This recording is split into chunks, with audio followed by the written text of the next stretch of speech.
కింద మీద పడి నేనే హడావిడి ఉరుకొత్తంటే టక్కని తగిలింది ఆ క్యాను. ఈ క్యాన్‌కి ఏందో తగిలిందని కింద చూస్తే సన్ రిఫ్లెక్షన్ పడుతుంది క్యాన్ మీద. ఏదో దీని పేరు ఏదో ఉండే మన రెయిన్‌బో ఏసినట్టేసింది భలేగా రౌండ్‌గా క్యాన్‌కి. సర్లేండి. మా తులసమ్మ తల్లిని కడిగేసి మా ఇంట్లో పేడ లేదు. అంటే పేడ గూడా ఈడ దొరకట్లేదు. ఇంగ నేనేం చేస్తా పసుపుతోటి అలికేసా. మా మమ్మీ ఏమంటది తెలుసా? సాంప్రదాయమే అంటది. మనమేమో సుద్దపూసాయే. సాంప్రదాయానికి, సుద్దపూసకి చానా తేడా ఉంది. కానీ నేను పూజలు చేస్తా. కానీ శనివారం, సోమవారం ఈ 2 రోజులే నాకు బాగా ఇష్టమనమాట.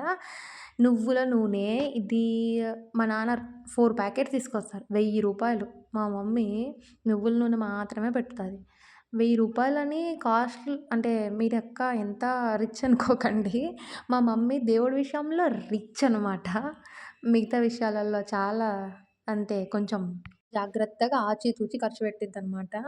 ఇంక దేవుడి విషయానికొస్తే మాత్రం అస్సలు తగ్గేదేలే. నేను దేవుని ఇక్కడ మన తులసమ్మ తల్లి దగ్గర మాయి 3 కుండీలు గూడా 3 గాదు పైన ఇంకొక 3 ఉన్నాయి. అక్కడ పిచ్చుక అది మన గూడు పెట్టింది. చిన్నప్పుడు ఎప్పుడో పిచ్చుక గూడు పెట్టిందనంటే వినడమే తెలుసు నాకు. నేనసలు డైరెక్ట్‌గా ఈ ఇంట్లోకొచ్చాకనే చూషిన అసలకి. మేము ఇంట్లోకొచ్చిన ఒక 1 మంత్‌కే అయి కూడా మా ఇంటికొచ్చేసినాయా, వాటిని అస్సలు డిస్టర్బ్ చేయకుండా ఆ 2 కుండీలను అసలు జరపనే జరపట్లేదు. ఇంకేంటి మా ఇంట్లో దేవుడు. ఈరోజు శనివారం కాబట్టి దీపాలు పెట్టేసాననమాట నేనే.